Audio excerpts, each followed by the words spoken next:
आइए हम प्रार्थना करें। हमारे महान सामर्थ्य और जीवित परमेश्वर, धन्यवाद के साथ फिर से एक बार आपके चरणों में आते हैं। फिर से आपने आज ये मौका दिया कि प्रभु हम आपके वचनों से सीखें। परमेश्वर पवित्र आत्मा, इस समय हम प्रार्थना करते हैं, हमारी मदद करें, हमारी बुद्धि, हमारे मन, हमारे दिमाग को आप खोलें प्रभु, ताकि जो आपके वचनों का भेद और रहस्य है प्रभु वो हम पर प्रकट हो और हम जाने, सीखें और औरों को भी सिखा सकें। परमेश्वर धन्यवाद देते हुए ये आगे का समय हम आपके हाथ में देते हैं। जितने भी भाई बहन ज्वाइंट हो रहे हैं प्रभु, होने दे जल्दी से जल्दी वो ज्वाइंट करें और प्रभु हम सब मिलकर वचनों में से सीख सकें। फिर से एक बार पवित्र आत्मा आगे का समय आपके हाथ में देते हुए प्रभु यीशु मसीह के नाम से मांगते हैं।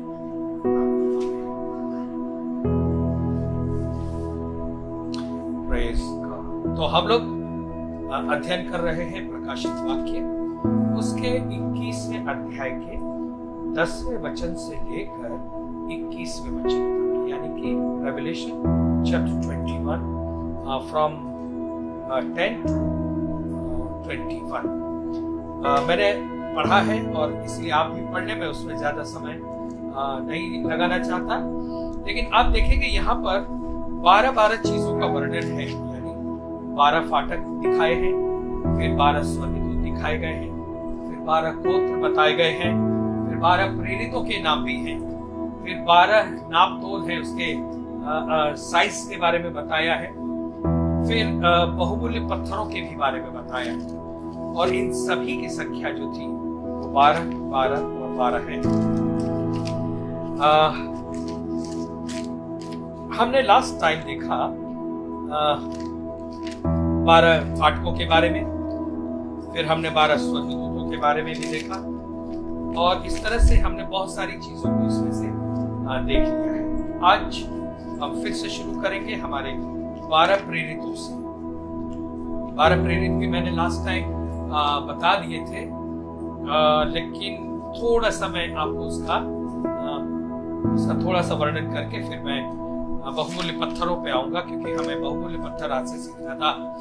मैंने पिछली बार आपको बताया यीशु मसीह ने 12 चेलों को चुना, 7 भी चुन सकते थे क्योंकि 7 जो है परफेक्ट नंबर है। मैंने आपको बताया कि हर एक वो चीज जिसका संबंध अनंत काल से है या स्वर्गीय अधिकार से जो चीजें संबंधित हैं, जो जिन बातों का संबंध स्वर्गीय अधिकार से आता है वो 12 की संख्या में होती है, उनको 12 नंबर बताया गया है। तो प्रभु यीशु मसीह ने 12 प्रेरित चुने। फिर ये जो नगरी यरूशलेम स्वर्ग से उतरने वाली है, इसके आकार के बारे में भी 12 अंक है, और मैंने आपको बताया इसके लिए 12, 12, 12 इस तरह से होगी, और 144 मैंने नाप आपको लास्ट टाइम में बता दिया है। आज हम शुरू करेंगे बहुमूल्य पत्थर से, प्रेशियस स्टोन से। इस नगरी में 12 बहुमूल्य पत्थर भी हैं, और यदि हम इन पत्थरों के बारे में देखें तो आप लिखें निर्गमन उसका 28वां अध्याय, एक्सोडस, सभी निकालेंगे बाइबल। निर्गमन उसका 28वां अध्याय और 21वां वचन, एक्सोडस चैप्टर 28 एंड 21, 28 का 21 ऐसे लिखा हुआ है। और इजराइल के पुत्रों के जितने नाम हैं उतने मणि हो। तो इजराइल के कितने पुत्र थे? इजराइल यानी याकूब। इजराइल के कितने पुत्र थे? 12 पुत्र थे, और जिनसे आगे चल के 12 गोत्र बने। और यहाँ पर हम देख रहे हैं 21वें वचन में कहता है कि और इजराइल के पुत्रों के जितने नाम हैं उतने मणि हो, अर्थात उनके नामों की गिनती के अनुसार 12 नाम खुदे। 12 गोत्रों में से एक एक का नाम एक एक मणि पर ऐसे खुदे जैसे छापा खोदा जाता है। तो हमने यहाँ पर देखा कि जो ब्रेस्टप्लेट हुआ करती थी महायाजक की छाती पर एक तख्ती हुआ करती थी, और उसमें जो है 12 बहुमूल्य पत्थर जड़े हुए होते थे। जो याजक होता था उसको वो तख्ती जो है हमेशा पहने रहना पड़ता था, यानी जब भी वो अपना यूनिफॉर्म पहने उसे वो पहने रहना पड़ता था और उस पर 12 बहुमूल्य पत्थर हुआ करते थे उसकी छाती पर। और ये याकूब के 12 पुत्र यानी इजराइल के 12 गोत्र उनको दर्शाने वाला एक एक बहुमूल्य पत्थर हुआ करता था। अगर हम लोग देखें बहुमूल्य पत्थरों के बारे में तो प्रेशियस स्टोन बहुमूल्य पत्थर का जो है वर्णन बार बार बाइबल में आता है, बार बार आता है। जैसे अभी हमने 28-21 पढ़ा। महायाजक की छाती पर ये 12 बहुमूल्य पत्थर होते थे जो दर्शाता है कि महायाजक इजराइल के 12 गोत्रों का बोझ अपने ऊपर उठाए हुए है। ओके, वो ये दर्शाने के लिए जो भी महायाजक होता था वो इजराइल के 12 गोत्रों के नाम से एक एक पत्थर अपनी छाती पर लगाए हुए होता था, उसकी तख्ती होती थी। ये दर्शाने के लिए कि याजक जो है उसके कंधे पर इजराइल के 12 गोत्रों की जिम्मेदारी है या वो 12 गोत्र का बोझ अपने ऊपर लिए हुए है। बाइबल में हम देखते हैं यीशु मसीह भी हमारा महायाजक है ना, महायाजक है। तो हमारा बोझ किस पर है? प्रभु यीशु मसीह। ना आप देखिए ये जो 12 बहुमूल्य पत्थर हुआ करते थे जिसे महायाजक अपनी छाती पर लगाए रखता था ना, क्यों? सवाल यह है कि क्यों छाती पर ही लगाए रखता था? क्योंकि छाती में दिल होता था, ऐसा उनका कहना है। और वो महायाजक के जो पत्थर है वो उसके दिल के करीब होते थे, दिल के नजदीक होते थे। देखेंगे इसे निर्गमन उसका 28वां अध्याय और 29 वचन 29। यहाँ पर ऐसा लिखा है, जब जब हारून पवित्र स्थान में प्रवेश करे तब तब वो न्याय की चपरास पर अपने हृदय के ऊपर इजराइलियों के नामों को लगाए रहे, जिससे यहोवा के सामने उनका स्मरण नित्य रहे। तो अब आपने समझा महायाजक 12 पत्थरों को क्यों पहने रहता था?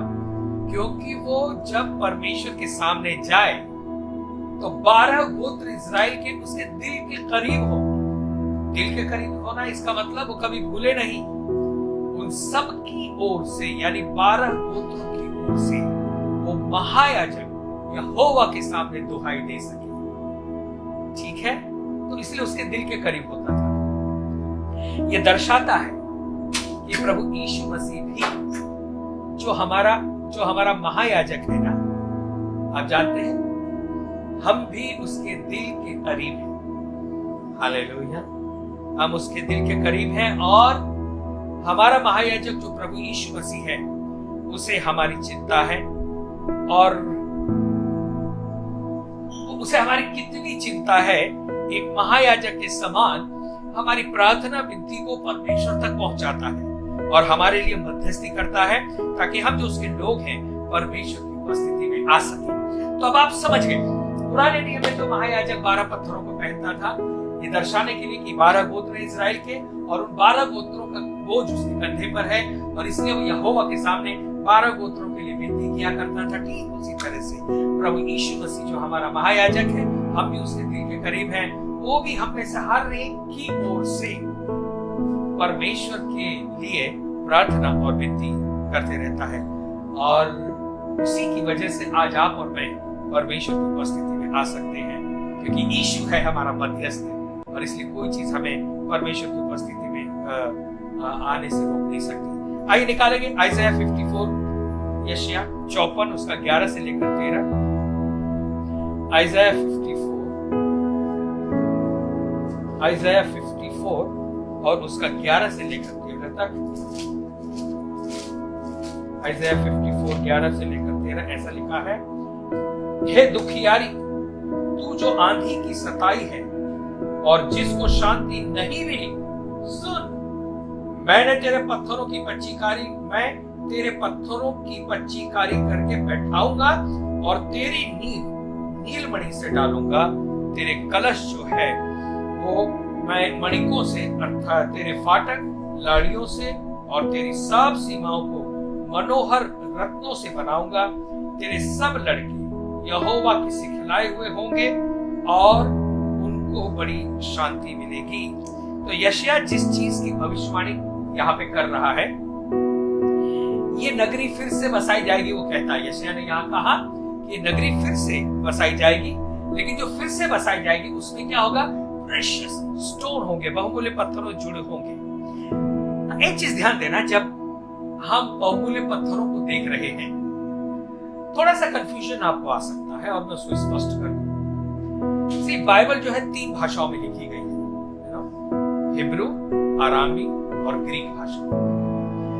अब क्या है, हिब्रू भाषा में किसी पत्थर को कुछ कहते हैं, जरूरी नहीं कि उस पत्थर का वही नाम ग्रीक भाषा में भी हो, जरूरी नहीं उसी पत्थर का नाम आरामी भाषा में भी हो। तो क्या हुआ है कि अनुवादक जो है अभी हिंदी की बाइबल वालों को, आप देखेंगे कुछ पत्थरों के नाम बदले हुए हैं, कभी कुछ लिखा हुआ है, कभी कुछ लिखा हुआ है। तो प्लीज कंफ्यूजन नहीं आए, क्योंकि बाइबल 3 भाषाओं में लिखी गई है और हर भाषाओं में पत्थरों को अलग अलग नामों से पुकारा जाता है। अभी देखिए, हिंदी बाइबल में कुछ पत्थरों के नाम आए हैं जो हम देखते हैं हमने पहले कभी नहीं सुने, है ना? पीतमणि, लालड़ी, ये सारे नाम हमें नहीं मालूम, हमने पहली बार सुने। तो और अगर आप मुझे पूछेंगे इसका मतलब क्या है, इसका मतलब कौन सा पत्थर है, तो मेरे पास उत्तर होगा मैं नहीं जानता। तो जब आप और मैं स्टडी कर रहे हैं तो एक चीज ध्यान दें, बहुमूल्य पत्थर इसका मतलब प्रेशियस स्टोन है। अब वो क्या है, कैसा है, जितने हमें समझ में आए हैं हम उनको बताएंगे आपको। मैं सबको तो नहीं बता पाऊंगा, लेकिन जितने मुझे समझ में आए हैं हम थोड़ा सा आगे चल के उसका अध्ययन करेंगे। तो ठीक है, तो यशायाह 54 में कहा, ये नगरी फिर से बसाई जाएगी और इसे बहुमूल्य पत्थरों से सजाया जाएगा। जब हम किसी पत्थर को बहुमूल्य पत्थर बोलते हैं तो उसकी वजह क्या है, क्यों वो प्रेशियस है? क्योंकि ये पत्थर जो होता है वो लाइट को रिफ्लेक्ट करते हैं, जो प्रकाश को परावर्तित करते हैं, और उसमें जो रंग परावर्तित होता है उसी की वजह से इन बहुमूल्य पत्थरों का कॉस्ट यानी कीमत निर्धारित होती है। लेकिन यहां पर इस नगरी में जितने भी पत्थर का उपयोग किया जाएगा, जो स्वर्गीय यरूशलेम है, उसमें जितने भी पत्थर का उपयोग किया जाएगा वो ट्रांसपेरेंट होंगे। ट्रांसपेरेंट यानी आर पार देख सकते हैं, जैसे कोई कांच होता है ना, इस पार उस पार भी आप देख सकते हैं। और ये ऐसा होगा जो ट्रांसपेरेंट होंगे, लेकिन ये प्रकाश को रिफ्लेक्ट करने वाले होंगे, यानी जो प्रकाश इनके पास आया है वो उसे आगे भेजने वाले होंगे। इसे समझने के लिए आइए निकाले 1 कुरिन्थियों और उसका 3रा अध्याय, 1 कुरिन्थियों 3रा अध्याय और 12-13 वचन। 12-13 वचन 1 कुरिन्थियों 1 Corinthians chapter 3 12 and 13 ऐसा लिखा है, यदि कोई इस नींव पर सोना या चांदी या बहुमूल्य पत्थर या काठ या घास या फूस का रद्दा रखे तो हर एक का काम प्रकट हो जाएगा, क्योंकि वो दिन उसे बताएगा, इसलिए कि आग के साथ वह प्रकट होगा और वह आग हर एक का काम परखेगी कि कैसा है। तो यहाँ पर पौलुस जो है वो सेवकाई के बारे में बोल रहा है कि जो नींव प्रभु ने डाली है, जो फाउंडेशनल नींव है, डॉक्ट्रिनल जो धर्म सिद्धांत की नींव है, उसके ऊपर हमें निर्माण कार्य करना है। तो निर्माण कार्य कौन सी चीजों से हम लोग कर सकते हैं? यहाँ पर हमने देखा, लिखा है कि सोना, चांदी और बहुमूल्य पत्थर। सोना, चांदी, बहुमूल्य पत्थर, उसके बाद लकड़ी या घास या फूस, इतना है ना। तो उसमें 2 कैटेगरी है। एक घास फूस है जो आग के द्वारा जब परखी जाएगी तो जल के खत्म हो जाएगी, लेकिन जो बहुमूल्य पत्थर है या सोना चांदी, ये और निखर के आएगा। तो क्यों बहुमूल्य पत्थरों का भी यहाँ पर पौलुस ने जिक्र किया? इसकी एक वजह है, मैंने बताया कि इसका संबंध स्वर्गीय यरूशलेम से भी है। पुराने नियमों में याजक के छाती पर होता था, दिल के करीब होता था, जो कि इजराइल के 12 गोत्रों को दर्शाता था। लेकिन यहाँ पर जो पौलुस कहता है कि बहुमूल्य पत्थर से हमें नींव रखनी है, इसकी वजह यह है कि यीशु मसीह ने कहा, मैं जगत की ज्योति हूं। तो यदि यीशु प्रकाश है तो जो नींव के पत्थर होंगे उनको प्रकाश को परावर्तित करना पड़ेगा, रिफ्लेक्ट करना पड़ेगा। ओके, नाउ एक चीज ध्यान देना, जितने भी बहुमूल्य पत्थर हैं उनका अपना खुद का कोई प्रकाश नहीं होता। समझ रहे हैं आप महंगे से महंगा हीरा लेकर आओ, अंधेरे में रख दो जहां कोई प्रकाश नहीं है, वो हीरा हीरा नहीं, पत्थर ही है और कुछ नहीं। हीरे का कैसे चमक आएगी? जब उस पर प्रकाश पड़ेगा तब वो चमकेगा और वो अपनी कीमत बताएगा कि वो कितना प्रेशियस है। तो पत्थर का अपना कोई प्रकाश नहीं होता, लेकिन यहां पर अगर हम परमेश्वर के लिए रत्न हैं, बहुमूल्य पत्थर हैं, तो आप जानते हैं हमारे द्वारा प्रभु यीशु मसीह का प्रकाश चमकता है।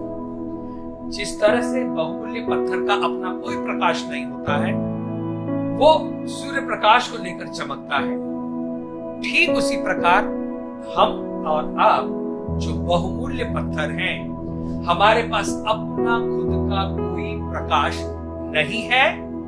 आज जो भी हम चमक रहे हैं वो किसका प्रकाश है? प्रभु यीशु मसीह का, क्योंकि जगत की ज्योति केवल यीशु मसीह। तो अब आप और मैं समझ गए ना, अगर हम कितना भी बेहतर अपने आप को दिखाने की कोशिश करें, चाहे सेवकाई में दिखाएं, या हम कहें कि देखो प्रभु मेरे द्वारा कितना काम कर रहा है, या मैं ऐसा हूं, मैं वैसा हूं, आज आप और मैं सीख जाए कि किसी भी प्रभु के दास के पास अपना खुद का प्रकाश नहीं है। अगर वो चमक रहा है तो वो केवल और केवल प्रभु यीशु मसीह के प्रकाश से चमक रहा है। ओके, ना यहां पर देखेंगे कि ये जो चमक है, 12 पत्थर हैं, तो 12 अलग अलग पत्थरों की जो चमक है वो 12 रंगों की है, अलग अलग रंगों की है। आपने देखा जो रेनबो होता है ना, मेघधनुष, उसमें 7 रंग होते हैं, लेकिन स्वर्ग के इस प्रकाश में और भी रंग हैं जिसे हम नहीं समझ पाएंगे। हम केवल उतने रंगों को समझते हैं जो रंग हमारी आंखें हमारे दिमाग को बता देती हैं, लेकिन केवल 7 रंग ही नहीं, और भी रंग हैं। और यहां पर अगर देखें तो 12 बहुमूल्य पत्थर 12 रंगों को बिखेरेंगे और वो अलग होगा। कैसा होगा? खैर, ये जब हम लोग उधर जाएंगे तो पता चल जाएगा, अभी तो हम नहीं समझ पाते हैं। आइए 7वां देखें, है ना, हमने बहुमूल्य पत्थरों में। और एक चीज है जो स्वर्गीय यरूशलेम में 12 संख्या में होगी, और वो है 12 मोती। 7वां लिखे, 12 मोती, 12 pearls, 12 मोती, 12 मोती। आइए उसके लिए बच्चे निकालेंगे मत्ती उसका 13वां अध्याय और 45 वचन। मत्ती 13:45, मैथ्यू 13 और 45। मत्ती की पुस्तक 13वां अध्याय 45 वचन ऐसा करता है, फिर स्वर्ग का राज्य एक व्यापारी के समान है जो अच्छे मोतियों की खोज में था। जब उसे एक बहुमूल्य मोती मिला तो उसने जाकर अपना सब कुछ बेच डाला और उसे ले लिया। तो अब यहां पर मोतियों के बारे में भी नए नियम में बताया गया है। ये जो मोती है ना, ये गेट है, पर्ल गेट है, यानी जो 12 फाटक है वो मोतियों से, मोती के बने हैं, यानी एक मोती का एक फाटक बना हुआ है। देखिए, मोती का जो वर्णन है ज्यादा बाइबल में नहीं आया। यहाँ पे अब मैंने आपको मत्ती 13 में बताया। और ओके, तो वो जो पर्ल है, पर्ल यानी हर एक फाटक एक एक मोती से बना है। आप देखेंगे मोती को ज्यादा महत्व बाइबल में नहीं दिया गया है और उसका ज्यादा वर्णन नहीं आया है। हाँ, लेकिन यहाँ पर हमने जो मत्ती 13:45 में पढ़ा, वहां पे यीशु मसीह ने मोती का वर्णन किया है, या 1-2 जगह और भी आया होगा, लेकिन मोती का वर्णन ज्यादा नहीं है ना। उसकी क्या वजह है? मोती जो है वो सीप से निकलता है, सीप से निकलता है, और सिप्पी जो थी ना, वो यहूदियों के अनुसार अशुद्ध मानी जाती थी। ओके, लय व्यवस्था 11वां अध्याय 12 वचन, लेविटिकस 11:12।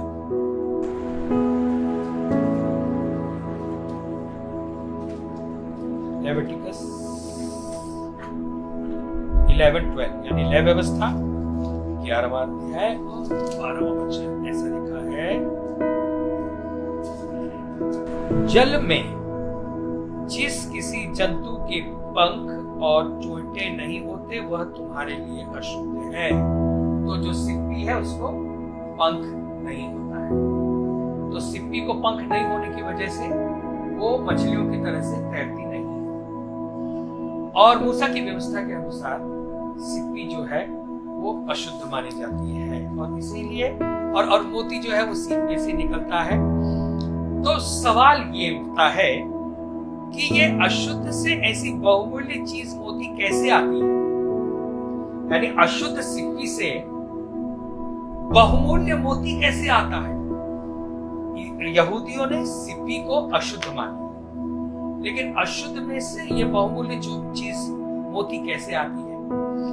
यहां पर हमने मत्ती में भी वचन पढ़ा कि वो मोती मिल गया, उसको खेत में छुपाया और जाके खेत खरीद लिया। मोती अगर है तो उसका इतना वैल्यू क्यों? आज आपके और मेरे लिए इसका क्या संबंध है? आप जानते हैं हम लोग भी तो मोती हैं। हम हमारे अशुद्ध जीवन से, पाप के जीवन से परमेश्वर की दया और कृपा के द्वारा सभी बाहर आए। तो परमेश्वर की नजर में अशुद्ध में थे हम, संसार में थे, पाप में थे, लेकिन परमेश्वर ने हमें वहां से, जैसे मोती अशुद्ध सिप्पी से निकलता है, ठीक उसी तरह से परमेश्वर ने भी हमें पापी संसार से निकालकर हमें बहुमूल्य मोती होने का स्थान दिया। तो अब हम यीशु मसीह की वजह से पहले हम पाप में थे, लेकिन यीशु मसीह की वजह से हम अब बहुमूल्य हो गए। और ध्यान दे, फाटक जो है वो मोती के बने हैं। और भी जाए, ओह माय गॉड, फाटक मोती के बने, यानी जो अशुद्ध था उसे परमेश्वर ने शुद्ध किया और उसको जो है वो स्थान दिया जहां से लोग अंदर आ सके, बाहर जा सके।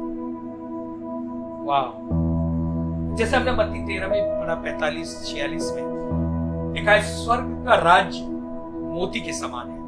तो जो कुछ यीशु मसीह के पास था, ना मत्ती में हमने देखा, उसने अपना सब कुछ बेच के वो खेत मोड़ लिया। मैं और आप मोती थे, आप और मैं मिल गए यीशु मसीह को। उसने क्या किया, जो कुछ यीशु मसीह के पास था उसका हमें खरीदने के लिए, वो मोती को खरीदने के लिए जो अशुद्ध से निकला है, उसने अपना सब कुछ दे दिया।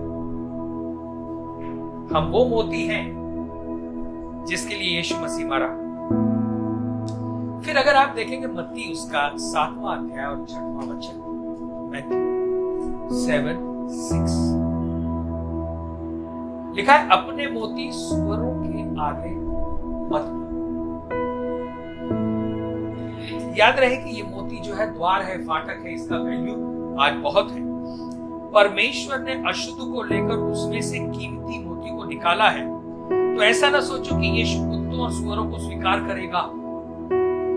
एक चीज ध्यान दें, कुत्ता और सुअर ये दो जो माए हैं, यानी जो है, उस समय यहूदी जो हुआ करते थे यीशु मसीह के समय में, उनके कहावत हुआ करती थी, है ना, जितने जो यहूदी नहीं है वो इन दोनों कैटेगरी में आते हैं, वो सब सुअर है, सब कुत्ते हैं। तो ये उस समय की बोली थी। आज सुअर और कुत्ता ये दो शब्द सुन के हमें जरा बुरा ज्यादा लग रहा है, लेकिन उस समय तो यहूदी अपने आप को ग्रेट समझते थे, बड़ी ऊंची जाति, और बाकी सब उनकी नजर में वही हुआ करते थे।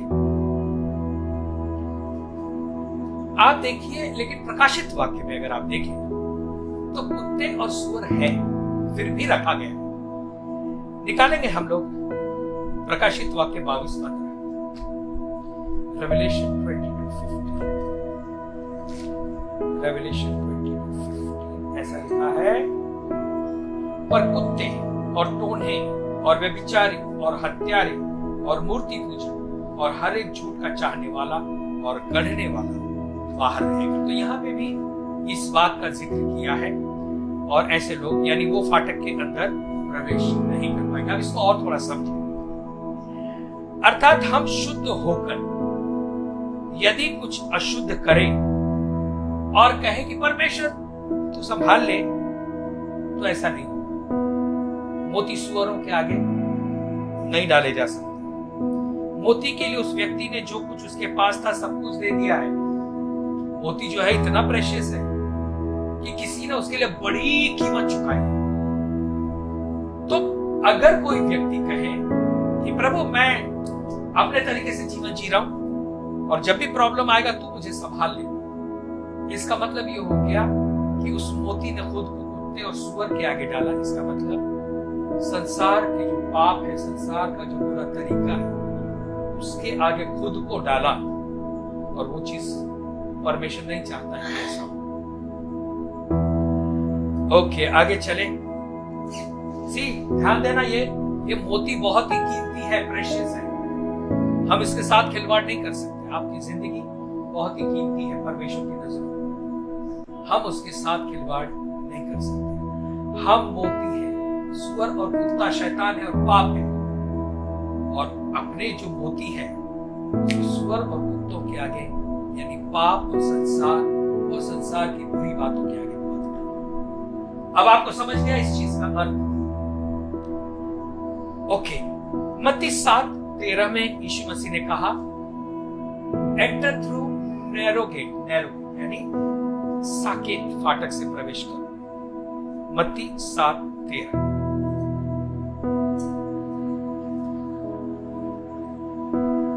है ना? क्या लिखा है? चौड़ा। आइए हम इसको पढ़ते हैं। 7:13 यहां पर ऐसा लिखा हुआ है, मत्ती उसके 7वें अध्याय के 13वें वचन में यहां पर ऐसा लिखा है कि सकेत फाटक से प्रवेश करो, क्योंकि चौड़ा है वो फाटक और सरल है वो मार्ग जो विनाश को पहुंचता है, और तुम में से और बहुत से हैं जो उसमें प्रवेश करते हैं। क्योंकि सकेत है वह फाटक और कठिन है वह मार्ग जो जीवन को पहुंचाता है, और थोड़े हैं जो उसमें प्रवेश कर पाते हैं। तो नैरो पर्ल से प्रवेश करो, ऐसा फाटक यानी मोती, और उससे प्रवेश करो। क्यों? क्योंकि जो मोती है वो प्रेशियस है, वो बहुमूल्य है, उसके लिए किसी ने बहुत बड़ी कीमत अदा की है। यीशु ने हमें बहुमूल्य बनाया है। अब हमें खुद को अशुद्ध करने का कोई बहाना नहीं है हमारे आगे। ओके, हम सोचते हैं कि यीशु हमें शुद्ध कर देगा, ये उसके अनुग्रह का गलत फायदा उठाना होगा। हमें सकेत फाटक से प्रवेश करना है, यीशु का लहू हमें पवित्र करे। अब आपको यहां तक समझ में आया कि मोती इसका मतलब क्या है? मोती जो है वो बहुत ही कीमती है, और स्वर्गीय यरूशलेम के फाटक उस बहुमूल्य मोती से बने होंगे। चौड़ा नहीं होगा, नैरो गेट होगा, और हमें उसमें प्रवेश करना है। आइए अगला चले, 8वां स्टार्स, 12 स्टार्स यानी 12 तारागण, 12 स्टार्स 12 तारे।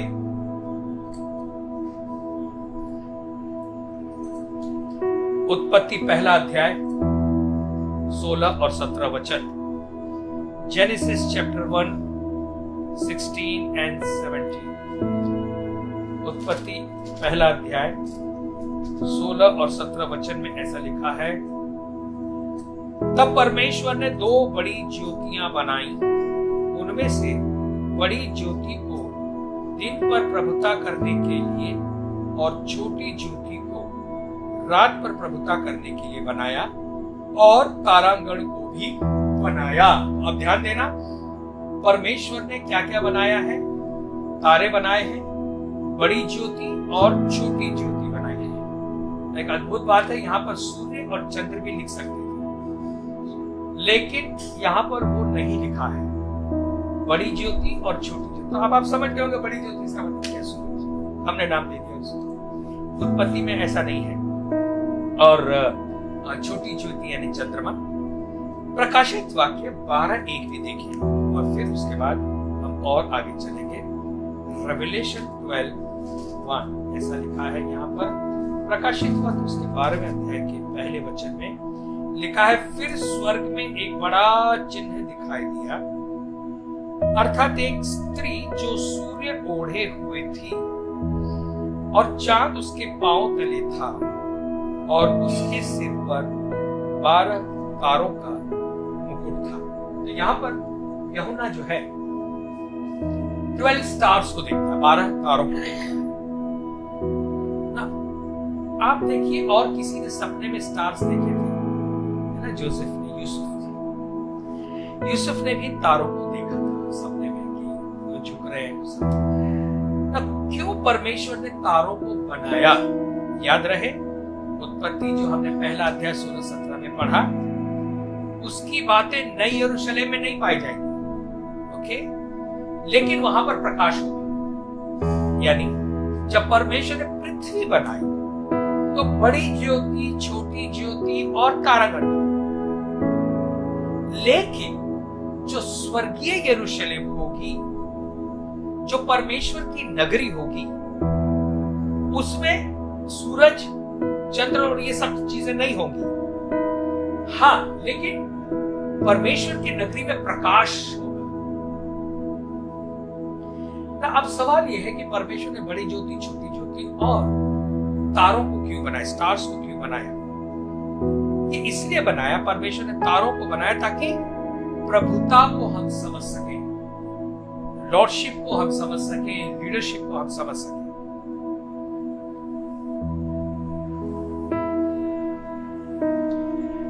आप देखें इन सभी चीजों को, सूर्य, चंद्र, तारों को, ग्रहों को परमेश्वर ने जो है आकाश में रखा है, अंतरिक्ष में रखा है। उनका हर एक का स्थान है और वो हमें कुछ बताने के लिए रखा हुआ है। देयर इज अ मैसेज, एक संदेश है जो परमेश्वर उन तारों के और आकाश के ग्रहों के द्वारा बताना चाहता है। अय्यूब की पुस्तक निकाले 9वां अध्याय। अय्यूब की पुस्तक उसका 9वां अध्याय और उसका 7 से लेकर 9 पढ़ेंगे। अय्यूब उसका 9वां अध्याय 7 से लेकर 9 तक ऐसा लिखा है, उसकी आज्ञा बिना सूर्य उदय होता ही नहीं और वह तारों पर मोहर लगाता है और वह आकाश मंडल को अकेला ही फैलाता है और समुद्र की ऊंची ऊंची लहरों पर चलता है। वो सप्तऋषि, मृगशिरा और कठपचिया और दक्षिण के नक्षत्रों का बनाने वाला परमेश्वर है। तो यहाँ पे अय्यूब की पुस्तक में भी ये बताया गया है कि जो ग्रह, उपग्रह, तारे अंतरिक्ष में है, इन सभी का बनाने वाला परमेश्वर है। अब अय्यूब की बात क्यों इतनी महत्वपूर्ण है हमारे लिए? आप एक चीज ध्यान दें, बाइबल की सबसे पुरानी पुस्तक या सबसे पहले लिखी गई पुस्तक क्या है जानते हैं?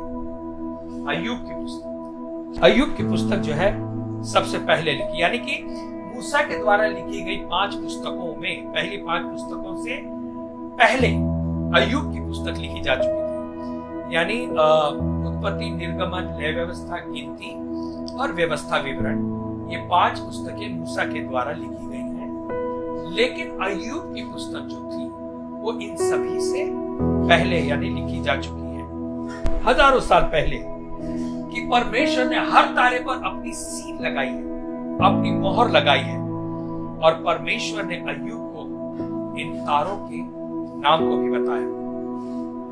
भजन संहिता 147, साम्स 147:4, साम्स 147:4 लिखा, वो तारों को गिनता है और उनमें से एक एक का नाम रखता है।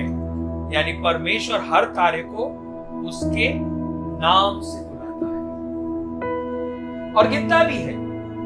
मनुष्यों के लिए आज तक ये संभव नहीं हुआ है, चाहे विज्ञान ने कितनी भी प्रगति करी है, हमने एस्ट्रोनॉमी में भी कितनी भी प्रगति की है, लेकिन अभी तक कुल कितने तारे हैं न तो अब तक हम गिन सके हैं और आगे कभी गिन नहीं पाएंगे। लेकिन परमेश्वर जिसने सब बनाया है, एक एक तारे को उसके नाम से बुलाता है। आमोस उसका 5वां अध्याय 8वां वचन भी कहता है कि परमेश्वर ने तारों को और अंतरिक्ष को बनाया है। तो इन सारी चीजों को बनाने वाला जो है वो परमेश्वर है। तो यदि हम देखें तो स्वर्ग के अधिकार का क्षेत्र 12 अंक के पास घूमता है, यानी 12 नींव, 12 फाटक, 12 बहुमूल्य पत्थर, 12 गोत्र, 12, यानी स्वर्ग का ये जो बात है ये 12 अंक के पास घूम रहा है। इजराइल के 12 गोत्र थे और उनका हर एक गोत्र का अपना अपना एक चिन्ह था। हर एक गोत्र का अपना अपना एक चिन्ह था। और जब भी ये इजराइल के गोत्र युद्ध में जाते थे तो झंडे पर उनके गोत्र का चिन्ह होता था, यानी कौन सा गोत्र दुश्मन से लड़ने को जा रहा है ये बताने के लिए झंडे के ऊपर उनके गोत्र की निशानी होती थी, जिसको लेकर वो आगे बढ़ते थे ना। गोत्र क्या है? याकूब के यानी इजराइल के 12 पुत्रों के नाम, जो मैंने आपको बताया। उत्पत्ति उसके 49 अध्याय के A1 से लेकर 27 तक अगर आप पढ़ें तो इन 12 गोत्रों के नामों को आप पाएंगे। रूबेन का गोत्र था, शिमोन का गोत्र था, लेवी का गोत्र था, फिर यहूदा का गोत्र था, नफ्ताली का गोत्र था, दान का गोत्र था, और गाद का था, अशेर था, इस्साकार था, ज़बूलून था, यूसुफ था और बिन्यामीन या बेंजामिन का था। तो इन गोत्रों को अलग अलग बहुमूल्य पत्थरों से भी पहचाना जाता था। नॉट ओनली द निशानी, उनके केवल चिन्ह नहीं होते हैं 12 चिन्ह, लेकिन उन्हें 12 बहुमूल्य पत्थरों से भी पहचाना जाता था। इसका मतलब हर एक गोत्र की निशानी एक रत्न, एक बहुमूल्य पत्थर हुआ करता था और ये रत्न उनकी पहचान थी। अब उत्पत्ति 15:5 में परमेश्वर ने अब्राहम से कहा कि अब्राहम का जो वंश है वो तारों के समान असंख्य होगा। फिर साम भजन संहिता 19 और 1, आइए निकाल कर इसको हम पढ़ें। भजन संहिता 19:1, भजन संहिता 19:1।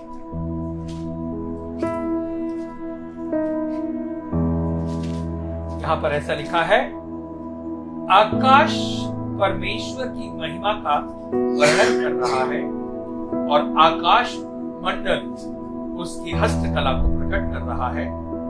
दिन से दिन बात करता है और रात को रात ज्ञान सिखाती है। तो यहाँ पे हमने 19:1 में देखा आकाश परमेश्वर की महिमा का वर्णन कर रहा है। इसका मतलब देयर इज सम मैसेज, वो संदेश है जो आकाश में है, क्योंकि आकाश जो है वो परमेश्वर की महिमा का वर्णन कर रहा है। स्वर्ग है ना, अर्थात सूर्य, चंद्र, तारे, वैज्ञानिकों का ऐसा कहना है कि अंतरिक्ष में इन ग्रहों और तारों में से एक आवाज निकलती है, वे परमेश्वर की महिमा का वर्णन करते हैं। अगर आप समुद्र के किनारे खड़े हो जाओ तो आप देखते हैं एक आवाज आ रही है।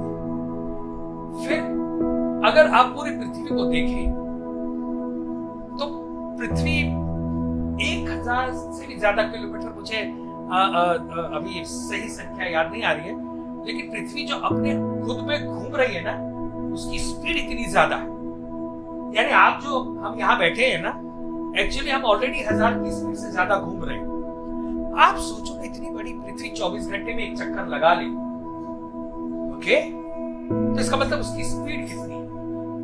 आप और मैं घूम रहे हैं, तो सभी ग्रह और सभी तारे ये अपनी अपनी जगह पर घूम रहे हैं और इनमें से एक आवाज निकलती है। और इसीलिए हमने देखा आकाश जो है परमेश्वर की महिमा का वर्णन कर रहा है।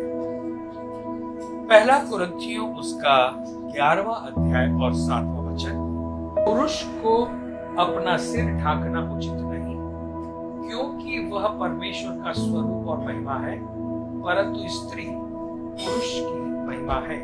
तो जिस प्रकार से स्त्री पुरुष की महिमा है, अर्थात स्त्री के जीवन, चरित्र, व्यवहार के द्वारा उसके पति को महिमा मिलती है। उसका रूप अपने पति की महिमा नहीं है, लेकिन उसका स्वभाव, उसका चरित्र और उसका गुण उसके पति की महिमा है। तो स्वर्ग की महिमा तारों और ग्रहों के सुंदर दिखाई देने में नहीं है। कौन सा ग्रह, कौन सा तारा कितना सुंदर दिख रहा है, स्वर्ग की महिमा उसमें नहीं है। कुछ लोगों ने इन ग्रहों का उपयोग भविष्य बताने के लिए करना शुरू कर दिया है, जो झूठ है, जो गलत है। ग्रह और तारे मनुष्य के बारे में नहीं, लेकिन किसके बारे में बताते हैं? आकाश मंडल किसकी महिमा का वर्णन कर रहा है? परमेश्वर की। तो अगर आकाश मंडल मनुष्य की बात ही नहीं कर रहा है, तो मैं आकाश मंडल के तारों से अपने बारे में कैसे पूछ सकता हूं? और अगर कोई बताए तो वो झूठ है। तो तारों का हमसे वो हमारे वर्णन नहीं करेंगे ना। पृथ्वी पर जो होगा उसका असर हम पर होता है। पृथ्वी पर जो होता है उसका असर, अगर टेम्परेचर बढ़ जाए कई लोग मर जाते हैं, या भूकंप आ जाए तो कई लोग मर जाते हैं, या कोई महामारी आ जाए तो कई लोग मर जाते हैं, कहीं पे बाढ़ आ जाती है, तो यानी पृथ्वी पर होने वाली प्राकृतिक घटनाओं का हम पर असर होता है, मनुष्य के जीवन पर असर होता है। ये ग्रह और तारे तो देखा जाए तो हमसे हजारों किलोमीटर दूर है, इनका असर हमारे ऊपर नहीं होता है ना। और इसलिए कोई हमें बहकाने ना पाए, क्योंकि आकाश मंडल मनुष्य की नहीं, केवल परमेश्वर की महिमा का वर्णन करता है। अगर रोमियो की पत्री देखें, पहला अध्याय उसके 20वें वचन में पौलुस जो है उसने कहता है कि जब हम सृष्टि को देखते हैं तो परमेश्वर के अनदेखे गुणों को गुण हम पर प्रकट होते हैं। यानी सृष्टि को देखने के बाद जो है हम परमेश्वर के गुण और उसकी सच्चाई को जान लेते हैं। ध्यान रहे, ये पृथ्वी यूं ही नहीं बनी, ये सृष्टि परमेश्वर ने यूं ही नहीं बनाई है। साम 90 भजन संहिता 19 1 से 4 में हमने देखा, भजन संहिता 19 है ना, आकाश मंडल परमेश्वर की महिमा का वर्णन कर रहा है ना। समय भी देखिए आप, हम लोग स्वर्ग के नगरी के बारे में बात कर रहे हैं और 12 अंक को इस समय आपको ज्यादा बता रहा हूं। यदि आप देखें तो समय भी, टाइम जो है वो भी 12 नंबर में है। 12 नंबर में 12 घंटे दिन के और 12 घंटे रात के, यानी 24 घंटे में वो 2 भागों में बांटा गया है और ये 12 और 12 घंटों में बांटा गया है। यहूदियों का जो कैलेंडर है ना, उनका नया साल जिस महीने में आता है उस महीने में आपका और मेरा सितंबर का महीना होता है। आप जानते हैं युद्ध हुआ है, जिस दिन पैलेस्टाइन ने अटैक किया था, इजराइल में जश्न मनाया जा रहा था और उसका फायदा ले लिया। तो सितंबर के महीने में यहूदी नया साल मनाते हैं। अब सितंबर महीना अगर आप देखें उसकी राशि के हिसाब से, तो वो कन्या राशि में आता है। यानी पहला महीना कन्या राशि, और यहूदी साल का अंतिम महीना जो है उसकी राशि आती है सिंह, लायन। अब आकाश परमेश्वर की महिमा का वर्णन कर रहा है। जब मैंने कुछ राशि का नाम लिया तो आप सोचने लगे ये भविष्य की बात है, ये लोगों ने बना दिया है उसको। लेकिन अगर आप देखें तो जैसे हर गोत्र का एक एक चिन्ह होता था, हर तारे जो 12 तारे गोत्र को दर्शाते थे, और इसलिए उनको एक चिन्ह दिया गया। अब वो चिन्ह बहुत सारा बदल गया, बहुत सालों साल लोगों ने अपने अपने तरीके से उसको तोड़ मरोड़ दिया है। लेकिन जो सितंबर महीना कन्या राशि का, यानी यहूदी हिसाब से पहला महीना कन्या और लास्ट महीना जो है वो सिंह।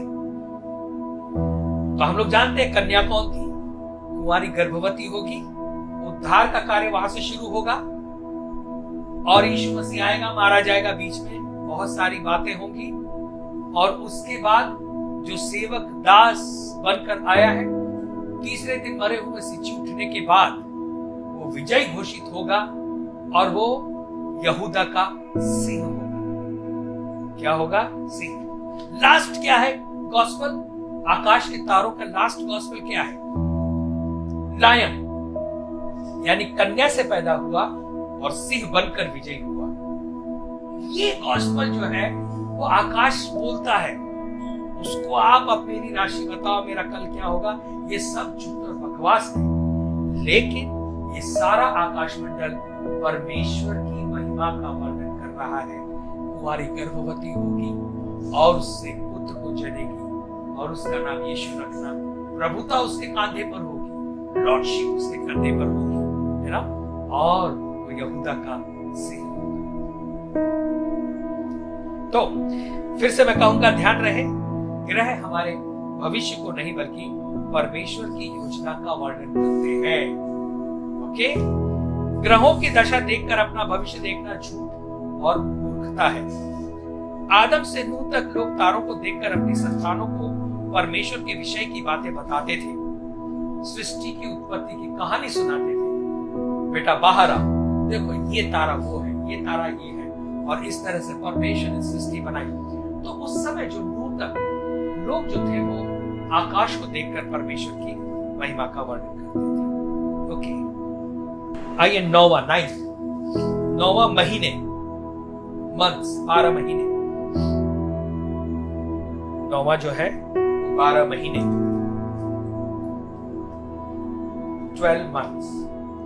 इसके लिए वचन लिखे जेनेसिस चैप्टर 1 वर्स 40, 1:14, उत्पत्ति 1:14।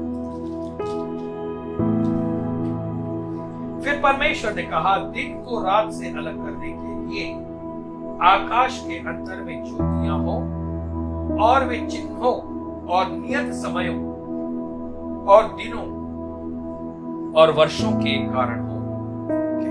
ये ज्योतियां दिन, समय, मौसम, ये सब दर्शाने के।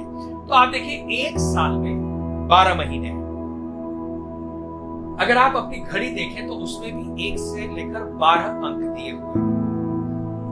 1 घंटे में 60 मिनट होते हैं, जो 12 गुणे 5 है। 12 multiplied by 5 is equal to 60। आप देखें घड़ी में 5 5 5 के जो है वो लाइन आप देखते हैं, तो 12 को 5 में डिवाइड करके 60 होता है। 1 घंटे में 60 मिनट होते हैं। केवल इतना ही नहीं, 1 मिनट में 60 सेकंड होते हैं। यानी इसमें भी 12 का 5 बार आना होता है। 12 12 5। केवल इतना ही नहीं, 1 फुट में कितना इंच होता है? 12 इंच। ओके, यूहन्ना 11:9 में, यूहन्ना उसका 11वां अध्याय 9वें वचन में यीशु मसीह ने भी नहीं कहा कि क्या दिन में 12 घंटे नहीं होते क्या, है ना? यीशु मसीह ने भी दिन के 12 घंटों को प्रमाणित किया। फिर लूका उसका 2रा अध्याय 42 वचन, लोगों ने कब जाना कि यीशु बुद्धि से परिपूर्ण है? जब यीशु मसीह 12 साल के हुए, 12 इयर्स की। लूका उसका 8वां अध्याय 41-42, याईर सरदार की बेटी है ना, जिसे यीशु मसीह ने चंगा किया, उसकी भी उम्र 12 साल की थी। केवल उतना ही नहीं, यीशु मसीह जब उस सरदार की बेटी को, याईर की बेटी को चंगा करने जा रहे थे, तो भीड़ में से एक स्त्री जिसको लहू बहने का रोग था, उसे कितने साल से लहू बह रहा था? 12 साल से। ओके, लूका 8:48 में आप देख सकते हैं। तो इसका मतलब क्या है? Number 7 is earthly perfection, but number 12 is heavenly perfection. 7 जो संख्या है वो पृथ्वी पर एक सिद्ध अंक है, लेकिन 12 जो संख्या है वो स्वर्ग की संख्या है।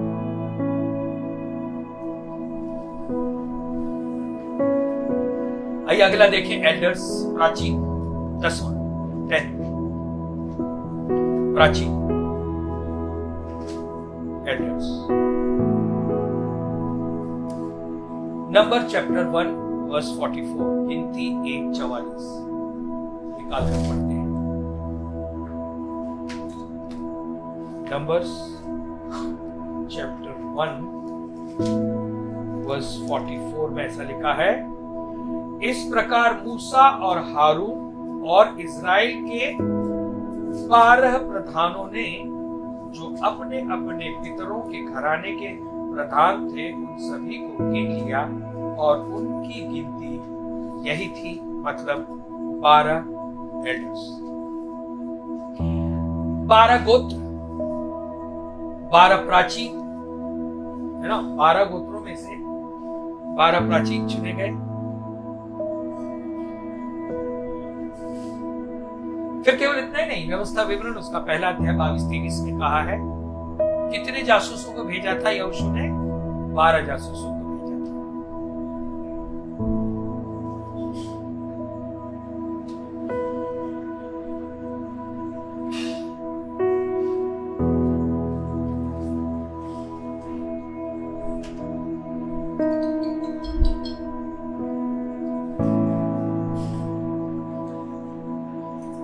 अगला देखेंगे 11वां, और वो देख के मैं समाप्त करूंगा।